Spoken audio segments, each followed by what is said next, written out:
Okay, thanks for jumping on. My name is Frank Euphemia, and we are here at the Family First Life MD office. And today we're going to take a little bit of time to go through the in-home presentation for some of you guys that are just getting started. I know that for us as seasoned agents, it seems fairly simple to do what we do, and sometimes I think we jump past it and jump past the simple stuff and move right into the things that we think is what's important for you guys to make money. At the end of the day, the in-home is fairly simple. There is no manuscript. I can't sit here and give you a book to flip, a chart to flip, and say this is going to be what it's going to be like in every appointment. It's not cookie cutter. Most folks have different personalities. Every situation is going to be a little bit different. So what we're going to do here today is try and give you a guideline of what steps you need to take, the process you need to take while you're in the home to be as profitable as you can. When you get to the house, simply, obviously, you're knocking on the door.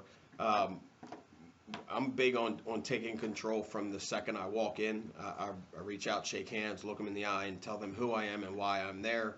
And I immediately look for a place to sit. I prefer to sit at a table and not at a couch. That's kind of weird to me, but if it's the only place they have to sit, you sit wherever you can get their attention and have it for a good period of time.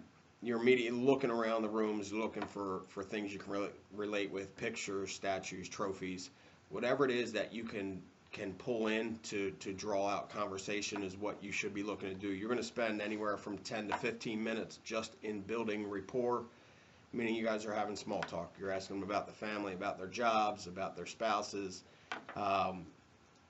anything that gets them talking and gets them feeling comfortable with you is good. But you don't want to spend too much time. I think a lot of times new agents will tend to get into the habit of almost becoming too friendly with the people they're supposed to help, and it makes it very easy for them to say, I need to think about it. So when you start to get to the point where you feel you've built enough trust with them to where they're going to open up to you, you transition. And some transitions are there's a million different ways to transition. I think that might be a struggle for a lot of new agents as well. I'm always very conscious of my time, and I may look at my watch and point at it and say, hey, okay, I could chat all day, but I do have someone I need to meet with in another 45 minutes, and that way you're respectful of someone else's time, your own time, and their time as well, because at the end of the day, when we set the appointment, we're only setting it saying we need about 15 minutes, so we don't want to be there for hours when we're supposed to be there for 15.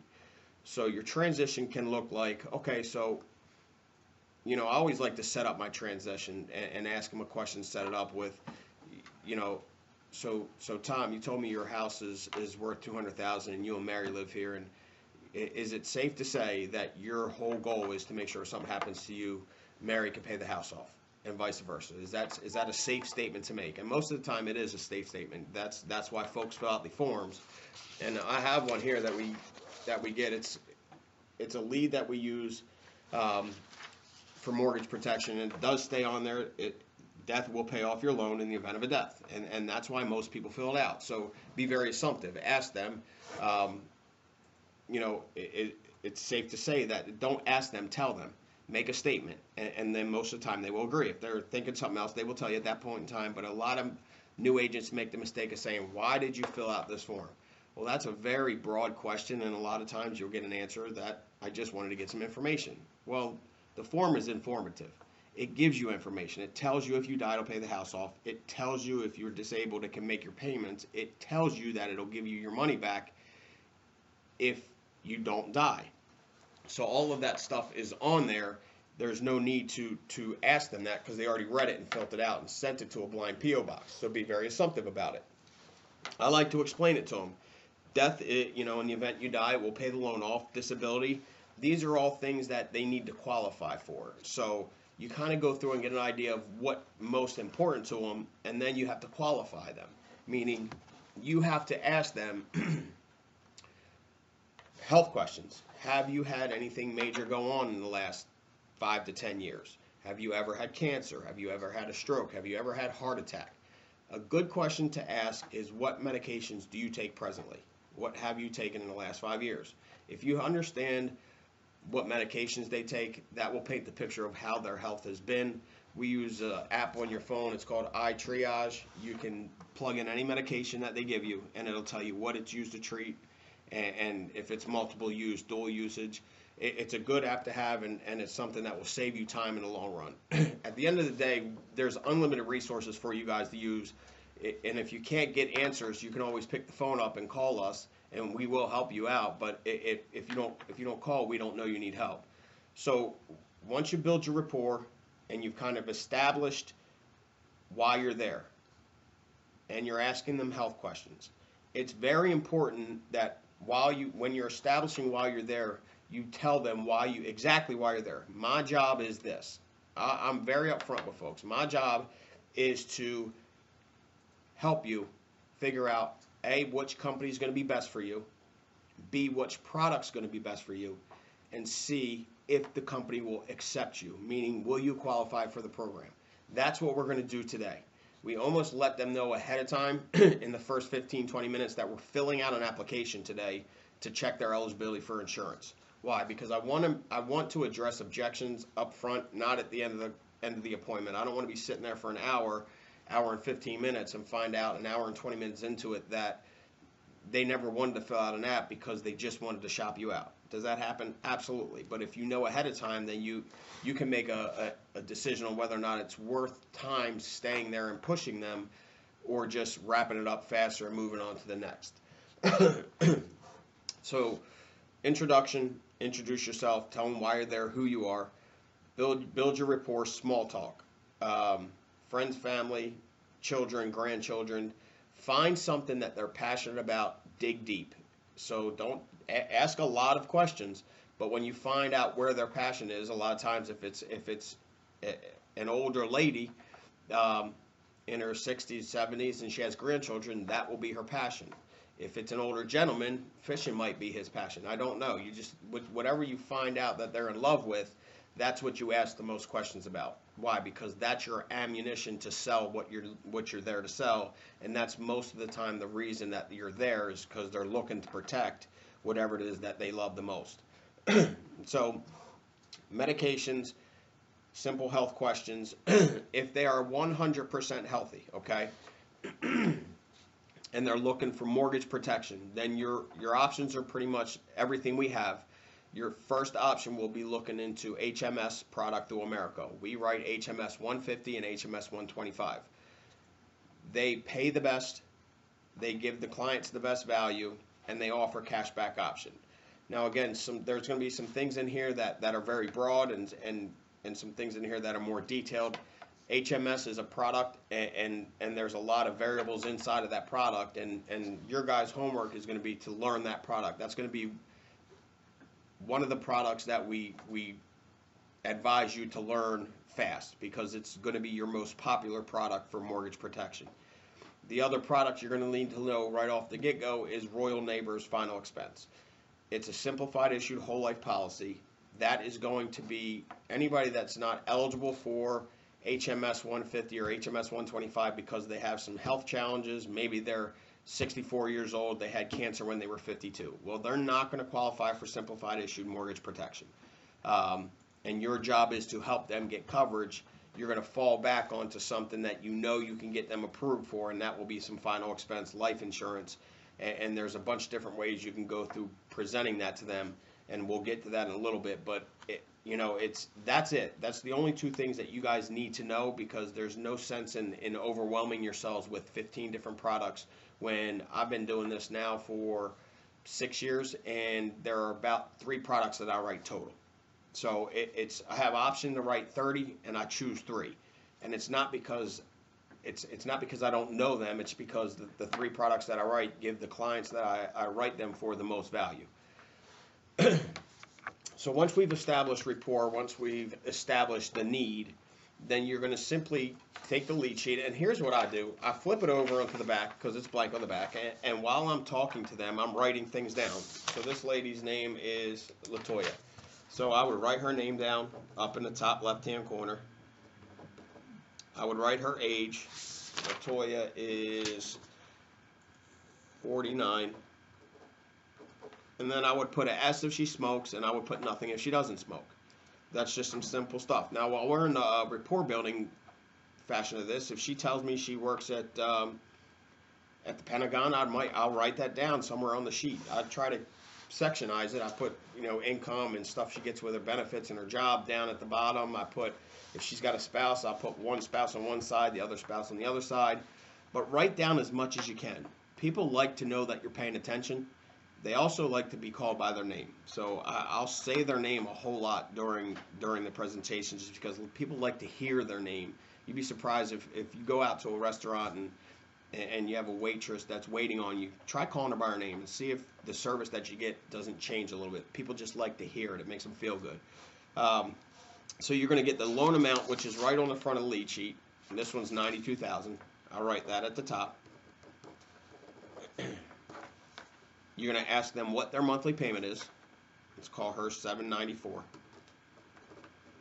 And I'll ask them, does that include your taxes and insurance? Principal and interest, taxes and insurance, and they say yes or no. Most of the time they say yes, because banks do not like to roll the dice of having someone pay their own taxes and insurance.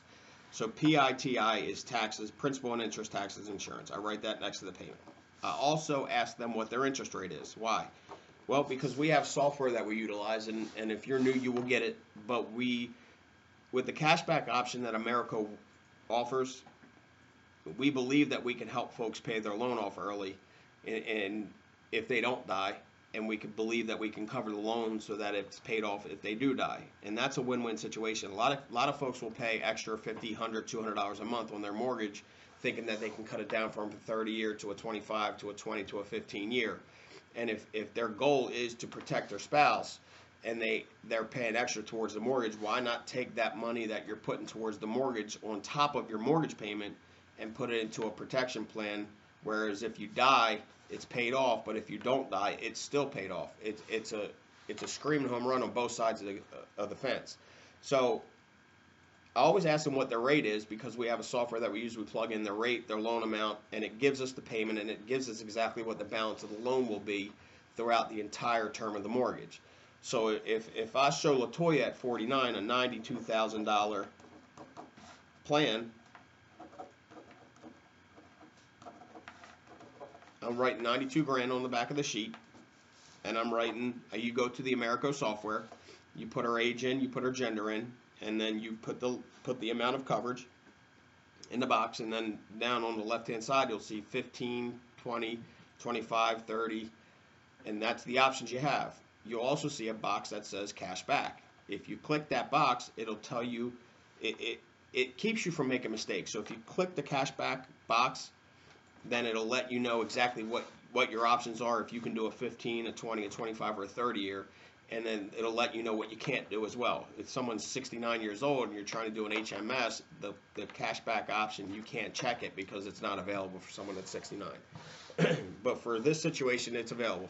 LaToya is 49 years old, shows a $92,000 on her loan. She's got a 30-year loan. We're going to show her a 25-year mortgage protection plan. Her goal is to make sure if something happens to her, her children have a place to live, and that the loan is paid off so that they can continue to live. So let's call it $123 a month for 25 years, and I'm also going to show her a 20-year. That's $194 a month. The cashback option works like this. On a 25-year plan, you will make that payment for 25 years, which is 300 months. 300 times 123 is $36,900. That means in 25 years, if LaToya is still on this earth, she's not dead, then the insurance company's going to say, okay, you did not die. We gave you a contract stating that if you did die, we'd pay your loan off, but we also stated in that contract, if you don't die, we're going to give you every dime in premiums you paid into it back to you, and that will be tax-free. So in this situation, she'll get back $36,900. In 25 years from today, the balance of her loan was only 20 grand. She'll take that 36,000 and pay off the 20,000, keep $16,900 cash because that's what's left over, and then she'll save herself 60 months of mortgage payments.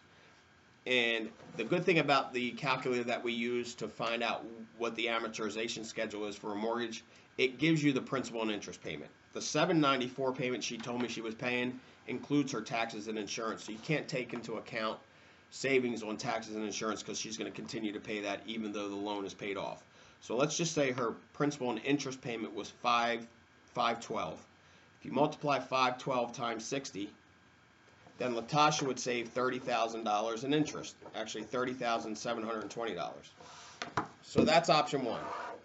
Option two is the 20-year. It works exactly the same way. We're going to give her a 20-year mortgage protection plan, whereas if something happens to her in the first 20 years, then the loan is paid off. And if nothing happens to her, she's going to get $194 back times 240. 194 times 240, which is 20 years worth of payments. That means she would get back $46,560. Well, in year 20, the balance of her loan is $43,000. She'll take the $46,000 cash back that she's getting from Americo because she's still alive. She'll pay off the balance of her loan, which is $43,000, and then she'll save 10 years worth of mortgage payments, which is $61,440. We have option one, we have option two. It's very simple. You're going to ask Latoya, what option do you like better? Would you rather save $61,000 or would you rather save $30,000? Now listen, Latoya is going to pick the option that best fits her budget, but you have to give her options that are benefiting her. So this is what the back of my lead sheet looks like. It's not extremely neat, but there's writing all over it, and this is what I'm showing them. You don't have to have, you guys have to realize one thing is we are dealing with middle America. We're not dealing with the rich. We're dealing with people that make median income and sometimes even less. So they're not expecting major graphics and illustrations when you come out to the home. They're just looking for someone that's going to be honest with them and someone that's going to show them something that's legitimate and that is actually going to happen. The big reason that people are afraid to get life insurance is because they don't believe that they're going to be told the truth when someone's sitting there, and they believe that when they tell them something that's actually not going to happen. So when I sit with Latoya, I make it very clear to her that, Latoya, no matter what happens today, no matter what we do today, whatever option it is that you pick, it's going to come out this way. If you get approved, then your death benefit's going to be $92,800 and your payment's going to be $123 a month. And that's never going to change for the next 25 years if that's the option you take. If you take the 20 years, same thing. $92,000 death benefit, no matter what happens, no matter when it happens, it's going to be $92,800 and the payment's going to be $194 a month, and that will never change. And when you live to be age 20-year, when you live to be 69, the check that you get back will be exactly $46,560 to a T. And people like to be told the truth. People like to know that you're there to help them and also guide them. You're the professional. If they understood, if they knew how to get insurance, and here's the other thing you need to remember: you probably would never fill out one of these papers. Okay, so you have to kind of get it into the mindset that they're a little bit different than you are in the sense that they're not sure how to go about doing it. Because if they understood, if they knew how to do this, then they wouldn't have filled the form out. They would have just gone ahead and done it with another company because they would have went online and researched it and figured out how to do it on their own. But they didn't. They filled out a form and sent it back to a blind P.O. box, and that just means that they had no idea of how to get what they were looking to get. So you need to walk in there knowing that you know more than them. And I don't care if you just got your license yesterday. You know more than them. Why? You took a test, you passed, and you have a license with the state. So you technically are very much so more qualified than them. Act like it. Act like you know exactly what's best for them, and then steer them in the direction that you need them to go, or you not need them to go, that they need to go to take care of their family. And they will follow you. People want to be told what to do. People like instructions. People like to be dealing with someone that has confidence to them. The other thing you're going to do when you get there is ask them, what types of coverage do you have outside of work? Outside of work, do you have any other life insurance? If you were to pass away tomorrow, do you have anything that could offset the mortgage in, say, a savings account, a 401k, an IRA? Do you have any other life insurance? What companies do you have it with? If they answer yes to any of those questions, get as much information as you can. We're going to send you an intake sheet, and it's going to have questions on there, and you basically, it'll be very easy for you. It'll steer you in the direction of the most important questions to ask, and it'll have spots for you to fill them in on. But 401ks mean a lot. Why? Because we do annuities, and you can roll over a 401k. So you want to know if they have anything else that they can possibly pay the loan off with, and you want to know if they have anything else that you might be able to help them out with. So you ask them those questions. If they have other life insurance, and a lot of folks do, and a lot of folks don't. If they say, yes, I have life insurance, ask them to go get the policy. You're not going to know what you're looking at right off the get-go, but if you go get it, you can start reading through it, and you'll start to learn more as you read through it. If you're looking at a policy and you're not exactly sure what it is, there's a phone number on that policy. All you have to do is call the insurance company. And if the client says, yeah, I've got a whole life policy, here it is, and then you look at the policy and you see something like variable or adjustable rate or term, then you know that the client thinks they have one thing, but they actually have something different. It's a good idea to call the insurance company and ask them questions. To me, it's the easiest sell you can make. When someone tells me they have whole life and I look at the plan and it's term, the best way to do it is to have the company that is holding the life insurance policy tell your client that the policy is going to end in 15 years, especially if they're adamant about whole life. And a lot of them are. And sad part about this business is there are a lot of companies out there that pry on seniors and people that are a little bit older, and they tell them things that aren't necessarily true. I'm not even sure how they get away with it, but they do. There are plenty of companies out there that have plans that increase in the policy premiums increase every 5 years, and then they end at age 80. So there's a bunch of different other plans out there, and if you start looking at policies that people have in force, you'll figure out other ways to help them than straight through just mortgage protection. Explain to them how different types of insurance works. You're the professional. Your job is to help them. So a thing that I like to do is explain to them the difference between term, universal life, and whole life. Term life insurance is something that's going to last you 15, 20, 25, or 30 years, and at the end of that, it's usually done, and it doesn't have any cash value. That's why this mortgage protection is so lucrative, because it does have cash value. It gives you your cash back, and people are going to buy. There's finance guys that like to tell folks, buy term and invest the rest. Term is the way to go. There's other finance guys that say term stinks, buy universal or whole life. With the term life that we offer through HMS, it gives more value because they're getting money back, and the difference in cost is not as high as you think it would be. It's maybe a 15% increase in cost, but they're more apt to keep the plan. So you gotta think of it this way: if you have a 20-year policy that you're spending $60 a month on, and you get nothing back at the end of it, and you need some extra cash, what would keep you from canceling that policy? Not much. But if you're paying $85 for that same type of policy, and at the end of the 20 years you get all of your money back, you're going to think twice before you cancel that policy, because it's like flushing money down the toilet. So it just adds a little bit more value, and it keeps your policies on the books longer. So term, that's basic term, which is not mortgage protection term. Basic term offers 15, 20, 30 year, no cash back, no value. At the end, it's done. You have no more payment. You have no more insurance. Then you have universal life. Universal life is kind of a hybrid between term and whole life. It can last forever, but if you use the cash value, it won't last forever. So you're either going to get one or the other. And then you have whole life, which is the most expensive. Whole life is the Cadillac of insurance. It costs the most, and it gives you the most value. You can use cash value, and you keep your death benefit forever, and one doesn't affect the other. Well, that is a very good plan, and it's just more expensive, so most folks won't buy that, or most folks will only buy $25,000, $50,000, or $75,000 worth of it, because they do know it's going to cost more. So explain to them the 3 different types of insurance as well.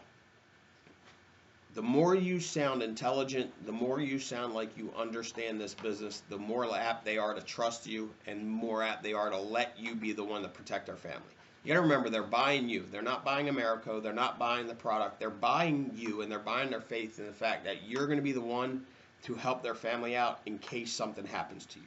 If you ever walk into a home and you're not in complete control, if you're not thinking, feeling, acting as if you know exactly what you're there to do, then they're going to notice it and they're going to walk away. Here's what everybody's going to need to realize. You're all going to go through an appointment where you mess up. When you're brand new, you're going to go in, you're going to feel nervous, you're going to feel like you don't know what you're doing, and it's okay because we've all been there. And the faster you get through your first 5, 6, 7 appointments, the faster you'll start to get more comfortable in the home, the easier it will be for you to actually sound fluent and have some sort of a flow, and the easier it'll be for you to collect checks. So you just remember a few things. When you walk in, find a place to sit, and if they have a kitchen table, it's a great spot to go. If they don't, then find somewhere where you can set up and just work and talk to them. It does, and listen, you'll have guys that say you have to sit at the kitchen table.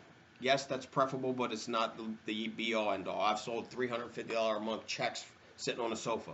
So it doesn't have to be, but it's the first option that you would pick. Get in there, get to the table, introduce yourself, tell them why you're there, who you are, and what we do. Start building that rapport. Before you stop building, make sure you feel like you've made a connection with them somewhere. And if you dig long enough and if you talk long enough, you will find a connection with just about anybody. And if that's not your personality, this may not be for you, but I don't think anybody that would be willing to get this far as going through licensing, taking the test, and getting into this business, if you're not a people person, if you don't care about doing the right thing by people, if you don't care about helping people, then you wouldn't be doing this. So I don't see that being an issue with anybody. But once you find that connection to where you feel like you guys have related in some way, and they're starting to let their guard down, they're starting to trust you, that's when you transition into business, and then you just take it to, you find the problem, whether it be, I need to eliminate the payment, I need to eliminate the mortgage, I need to just make sure that my family I need to make sure that if I die, my family has enough money to cover the expenses of this place so that they can sell it and get the equity. Sometimes that's a big deal. If LaToya owes $92,000 but her house is worth $250,000, if she dies and the bank has a binding contract between them and her, if their family misses a payment, the bank's going to take the house because they're going to sell it for $250,000 and keep $140,000. Or they're going to keep $160,000 and get all their money back. Whereas if her family just had $30,000 where they could make the mortgage payment for 2 to 3 years, do some fixing up, and then sell the house, then their family gets to keep that money. So you have to find the problem and then find the solution within the problem through one of the products that we offer and show them something that fits in their budget. Be very cognizant of their body language. If you're showing them something that they can't afford, you'll see it in their body motion. Don't make them say to you, I can't afford it. Look for the signs and pick up on it and address that before they have to say it. The worst thing that we can do as agents, especially men, women can get away with a lot more than men, but especially men. If you're sitting with a husband and a wife and you're showing them something that you know they can't afford, you don't want the husband to feel like a schmuck in front of his wife. You don't want him to feel like a loser. You want to empower him. And you want to say something like, you know what, Tom, 99% of my clients don't do this because most of them can't afford it. They do something like this, and just change it up on your own. Make them feel comfortable. Make them feel like you're paying attention to them, and you'll go a long way in this business. Everybody get on the Americo software and the Royal Neighbor software. Figure out what you need to do in order to be able to quote them stuff and feel comfortable with the software. If you want to go through scenarios with Jamie or I, will definitely be more than happy to do that. The first thing I would tell you to do is once you download the software is run a scenario on yourself. Figure out what it would be for someone your age for 15, 20, 25, 30 years. Show them cash back, show them not cash back, but just learn how it works.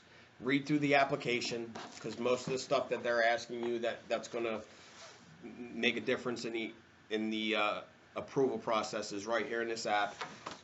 And if someone has something major, cancer, stroke, heart attacks, insulin dependent diabetic, know that it's probably not going to be through a simplified issued term product. It's just not their product, and you have to go somewhere else. Don't hesitate to call us from the home. We're going to be here to help you. And again, we don't know how to help you if you don't contact us if you're struggling. So I hope this helped. I'm trying to keep it as simple and quick as possible because I think you'll learn the most by being out in the field and doing it. But I do think you need something to take you from top to bottom on how to do it. And hopefully this helps. So rapport building, get into finding the problem, and then get into solving the problem. And when you find, so how are you going to close it and collect the check? When you flip the sheet over and you show LaToya the two options. LaToya, would you rather save 30 grand or would you rather save $46,000? You tell me, or 61 grand, sorry, 30 grand or 61 grand. What would you rather save? And if she's like, well, then I break it down for her. Let me ask you this, LaToya. Which payment is more manageable for you? The $123 a month or the $194 a month? She may say, well, the $123. I say, okay, well then this is where we're going to start. And I'll say things like, this is where we're going to start. This is what we're going to do today. Hey, LaToya, what we're going to do today is we're going to figure out, A, what insurance company is going to be best for your needs. B, if you're going to be qualified based off some health questions. And then C, if the insurance company will actually give you an offer through a written contract. That's what we're going to do today. My job is very simple. Start saying things like that, and it'll be very simple for you. Closing, you just got to figure out what payment is most comfortable to them, and if they're starting to wiggle, listen, when you go through the application, you'll know if they're uncomfortable. You get to the part where you have to get your voided check, they'll start to squirm. You say, you know what, LaToya, it seems like you're a little bit uncomfortable with that payment of $123. Why don't we do this? Let's take the cashback option off, and let's just give you a straight 30-year term. That'll drop your payment to $87 a month. Does that sound better to you? And she'll say, yeah. If that's the case, then write her the 30-year term for $87 a month with no cash back. It's simple stuff in sales, and if you've done sales, you understand what I'm saying. If you've never done sales, you need to learn how to read body language, and you need to understand how to get people to move. You want them to think it's their idea, but you're the professional, and you know what's best for them. At the end of the day, the more you do it, the better you're going to get. And the more people you sit with, the easier this will be. And before you know it, you'll be helping 60-70% of the folks you sit with. Thanks for joining, guys. I appreciate it. Make sure that if you're struggling, please do call us from the home. My number is very simple to remember. It's 443-790-9341. And again, that's 443-790-9341. Hope this helped.